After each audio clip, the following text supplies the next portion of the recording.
Hello and welcome to the Film Ireland podcast. I'm Gemma Creagh and I'm chatting with Galway Film Fleadh Programme Director Will Fitzgerald. So this year's festival is a very different affair to past years and will take place now online from the 7th to the 12th of July. So you'll be able to check out the full lineup on galwayfilmfleadh.com. Thank you so much for chatting with us. No problem. Glad to be here and to do it. Yeah, we're delighted to have you in. Now, it's been a strange year for the Irish film industry, and you guys at the Galway Film Fleadh have definitely kind of suffered at the hands of what's kind of impacting everyone across the board. But it's like it seems like a brilliant lineup, and people are very excited about it. So it's 40% of its normal size this year. Yeah.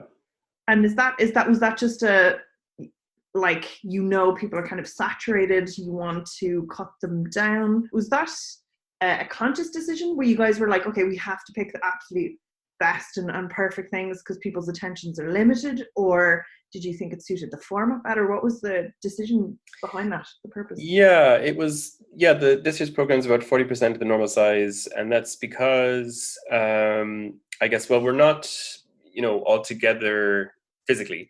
So kind of, at a physical Fleadh, even though, some of the audience would be over in this cinema, and the other would be in the other cinema, and the other one would be, other percentage of the audience would be down the rowing club. Even though like we might all be apart, we're still kind of existing in the same general space. We're still at the same festival and we're still going to socialize together at the end of the day. And the online element kind of removes that. So we kind of looked at like, what's the most that we can show that isn't going to split audience attention and just saturate people altogether. It's a pretty packed program as it is, I kind of have to say, but we're trying to focus audience attention on kind of one film at a time. So putting on 100 features just wasn't going to work this year. You can't really manage your community online when you're splitting people's attention in so many directions. So we really focused in on the key. We kind of, as ever with the Fleadh, we decided New Irish Cinema was going to be the backbone of it. So we looked at what the best Irish program we could put together, and we kind of let that inform everything else. Like what room did that leave in the schedule for other films? And we ended up with a program that has 39 new features, 74 shorts, and then a bunch of live events as well. So it is pared back. It's also pretty intense for 5 days online. So we hope people enjoy it. It looks like a great kind of and a great mix of offerings as well. What was it like kind of coming up to it and then watching everything kind of unfold? Talk me through the decision process of going online and when you knew it would happen. I suppose we knew early on that had to be an option anyway, if not the option. Like back in March, like we had just, kind of come back from Berlin, and I've been at Glasgow as well. And those festivals happened and there was no real panic about the virus at that point, but it was in the air, it was in the background as like a possible thing. And then it's amazing how only just kind of like 2 weeks back from those festivals where, you've been meeting people from all around the world and shaking 100 different hands and hugging people and stuff. And then we were in big rooms of kind of... like think of, the EFM at Berlin and how crazy packed that is. And then it was just a completely different world 2 weeks later. And I think we probably knew that we weren't going to have a physical festival in July pretty early on. We did look at postponement, but we kind of knew that even if we postponed it, we'd still be having, like, social distancing would still be in place, even if it was August or even September probably. And we didn't really want to have a socially distant festival. We were kind of like, that's not very Fleadh-like. We're a very sociable festival. So that didn't really work for us. And so when the online solution presented itself, because obviously this is all very dependent on technology as well, and our digital solution, which is a partnership between Shiv 72 in New Zealand and Festival Scope here in Europe, that was kind of born out of CPH Docs. And we kind of realized, okay, well, it still won't be social, but at least we will all be together in an online space, So, and we thought what the hell? The Fleadh's kind of been at the vanguard of things in the past. Why not try this out and see? And then from there, it was kind of lots of troubleshooting, trying to predict audience behaviors. Because, trying to predict not just stuff like, people are used to Netflix and the idea of renting movies at home now, but we're trying to predict, they'll have been in lockdown for 3 months by the time the Fleadh rolls around. Are they going to be sick of this? When we got to like the end of April, everyone was already sick of Zoom, and we were like, oh, how's that going to work for the live elements we want to incorporate? I'd also like to stress we're on Zoom now, but I completely Yeah.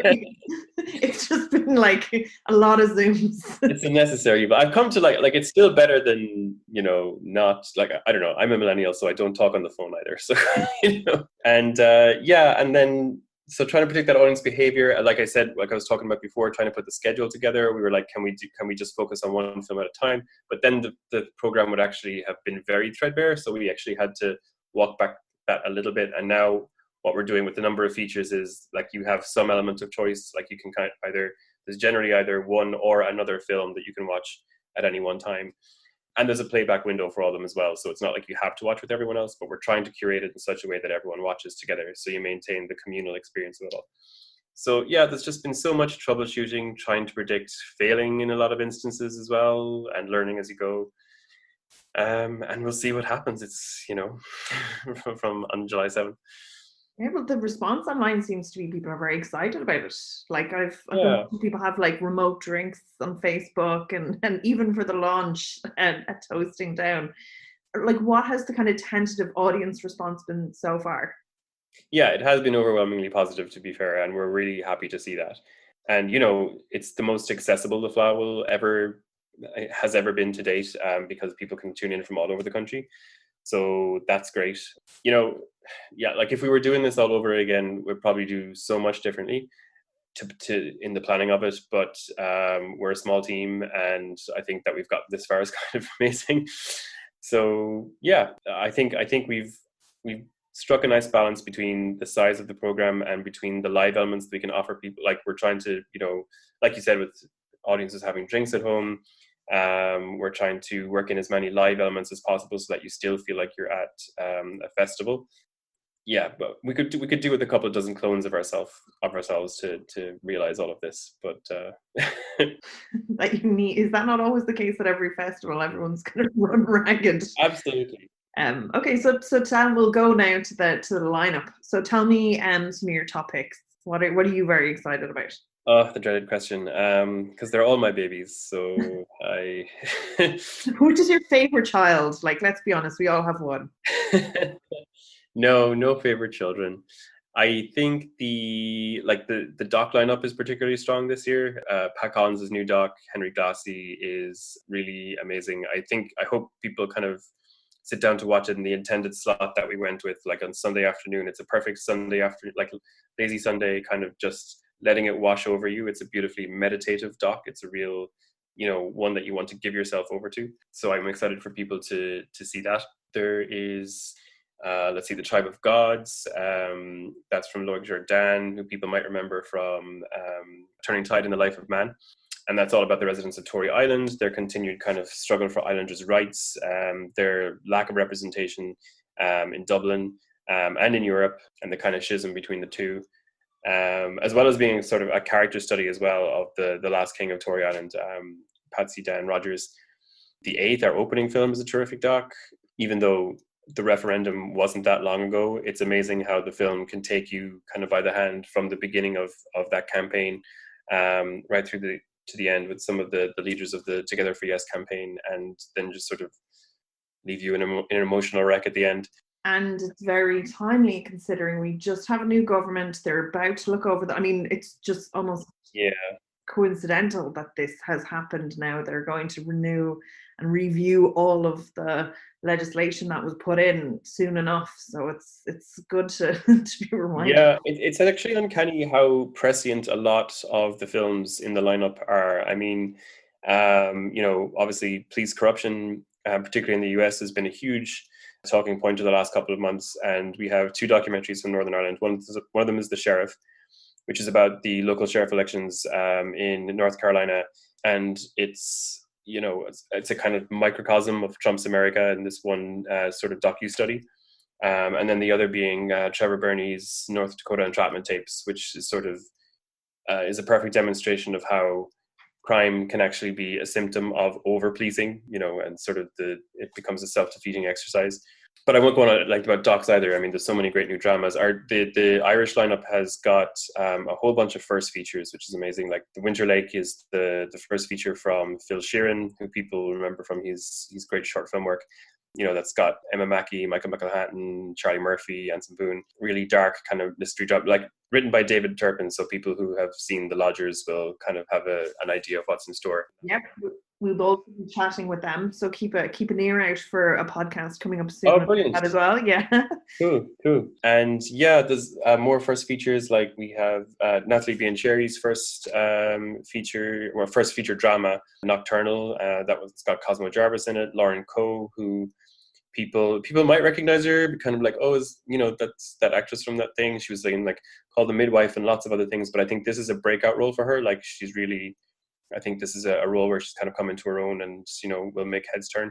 And Cosmo as well. This is his second kind of almost name for himself in Irish cinema, because I think I watched Cam Horses and I didn't even know he wasn't Irish. So. Yeah, I know, it's mad, isn't it? And he brings that same sort of raw physicality that was in Cam with Horses to this as well. It's a kind of a powerful, acting tool that he has, but he also has the smarts to wield it sort of at the right times. He's just a great actor, and Natalie uses him to great effect in this as well. It makes me really excited to see Wolf when that eventually comes underway, because as a debut drama, it's a really terrific character study. And what in the realm of new voices? So is there anything very unusual or niche that people should look out for? Yeah, I mean, in terms of new voices, taking both the new voice and the niche box, Redemption of a Rogue is one people won't want to miss. Philip Doherty, I think his background in theatre really comes to the fore in this film.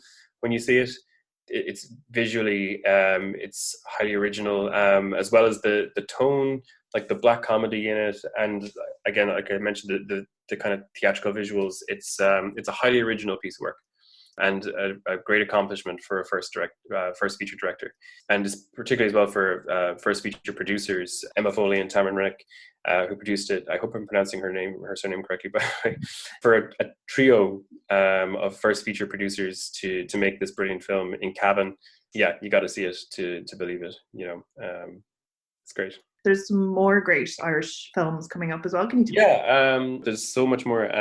Like I said, 17 Irish films in total. So I mentioned a lot of the docs, but we also have features like Here Are the Young Men, the new film from Owen Mackin. That's just bursting with young acting talent from Ireland and the UK. People like Ferdy Walsh-Pilo, and Finn Cole, and Dean Charles Chapman, Lola Pettigrew, and Anya Taylor-Joy is in it as well, who people will know from Robert Eggers' The Witch and the New Mutants and stuff. Let's see, we also have a great Irish Lithuanian co-pro, The Castle, from Samson Films, and that's the first feature debut by the Lithuanian director Lina Lizait.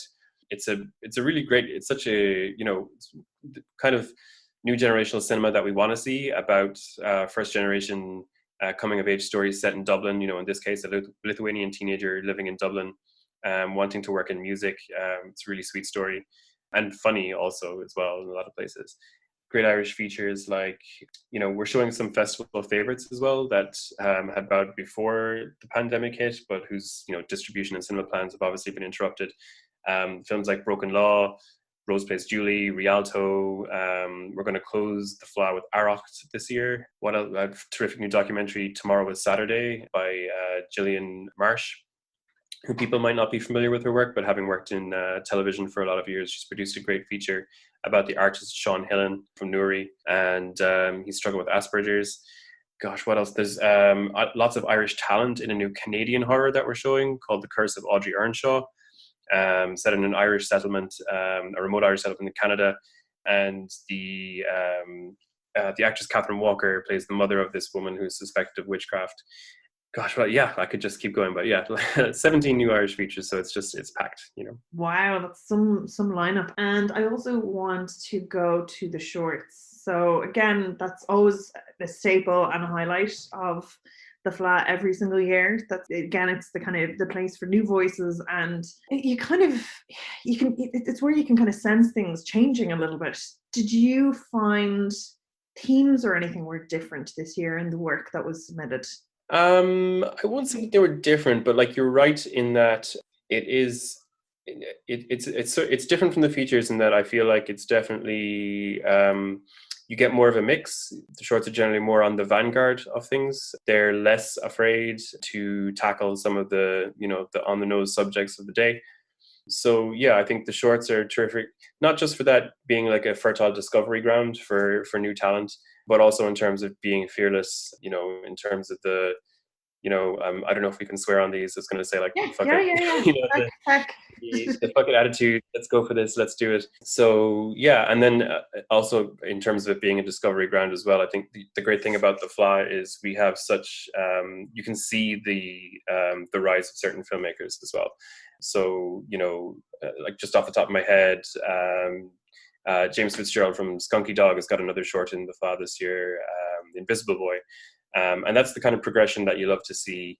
Going from one short to the next, building that body of work and that career. And I'm sure we'll see lots of people in this year's program helming their first feature before long. That's very exciting. Every year, it kind of almost has a slightly different flavor. The films, kind of like as a whole. What would you kind of quantify the flavor of this year's film, this year's festival? That is something I've been struggling with, to be honest. It's because it is such a mix, and because we co-curated this year's program, at least large parts of it, as our project for the European Capital of Culture this year, which is Galway 2020. We embarked on a project called Peripheral Visions, the idea being to network with other European festivals and sort of build some common ground and share resources for intelligence and for strategizing in Europe. And to make a creative output out of it, we co-curated this competition that we had in the works for the physical festival of 12 features from all the different member festivals of the network. But then, of course, when COVID happened and we cut our program way back, well, we still decided to keep it as part of the program. So we have, a large co-curated section of the festival this year that I don't want to stand over and say, well, this is what all the films are about, because what you're actually getting is a beautiful mix of European voices, and one from French-speaking Canada in there as well. So I genuinely feel like we in the early days when we were announcing this program and the shift to online, I was kind of using coming together as a kind of theme for what these films were about and for the way that we put the program together. That was sort of co-opted by a lot of government speak for, coming together during a crisis and we're all this together and blah, blah, blah. So I'm hesitant to say that anymore. But the fact is, it's true.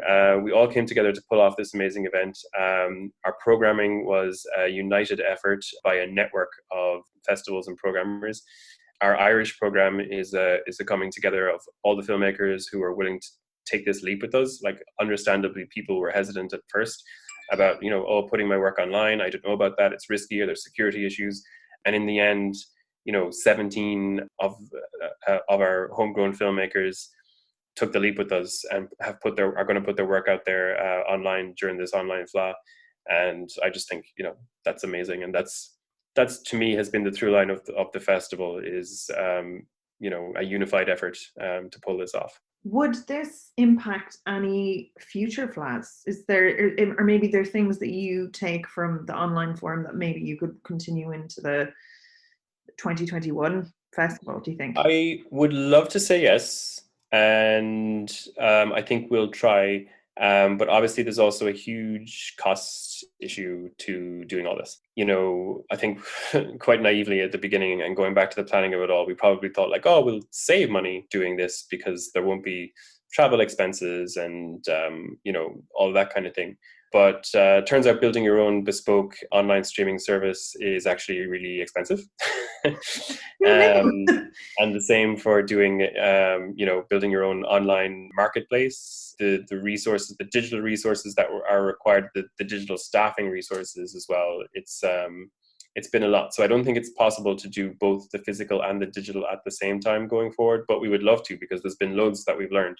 Some of the tools, the platform is incredibly handy. We love the accessibility of it, the fact that it's so open to the rest of the country now.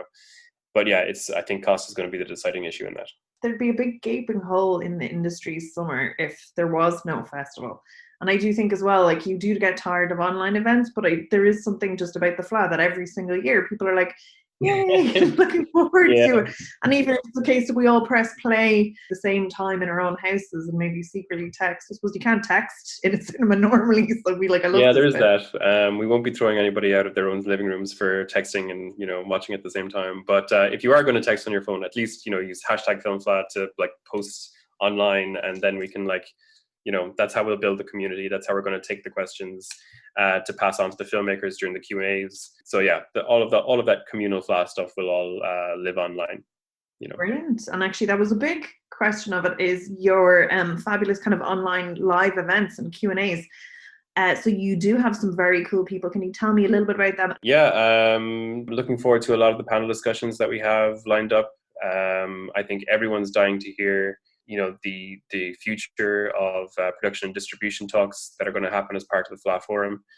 And we've got some big names lending their insight there as well. The music of normal people is going to be a fun panel, I think. And a lot of the conversations I'm really looking forward to as well, like with Nicole Hollofsener, who I think is just an amazing independent filmmaker, you know, has made some, like, you know, it was so sad when Lynn Shelton passed away this year, and I think they're, you know, filmmakers of the same caliber who really capture that great indie spirit, who make the kind of cinema that we want to see that big studios aren't necessarily producing.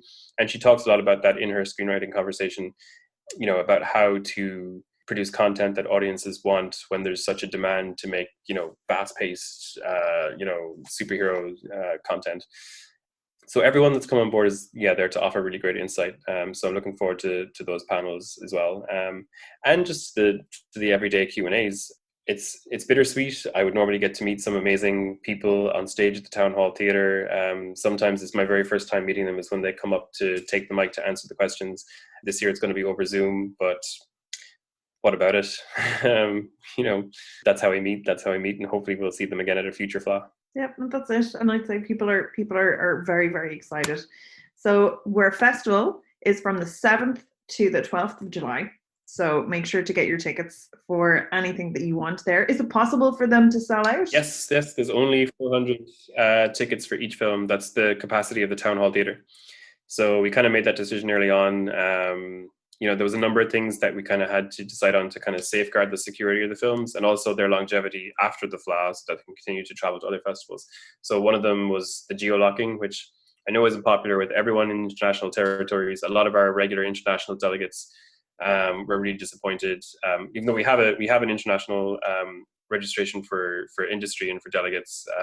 We have a lot of fans who would normally come from abroad who unfortunately can't be with us this year, but it's just a necessary security precaution.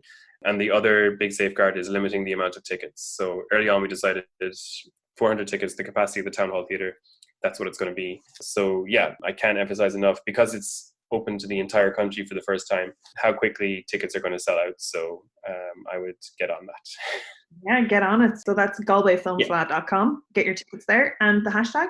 Hashtag FilmFleadh. FilmFleadh. Perfect. Thank you so much for chatting with us. Thank you. Appreciate it. And I will see you online, I imagine, next week. Yes, indeed. I'll be hashtagging.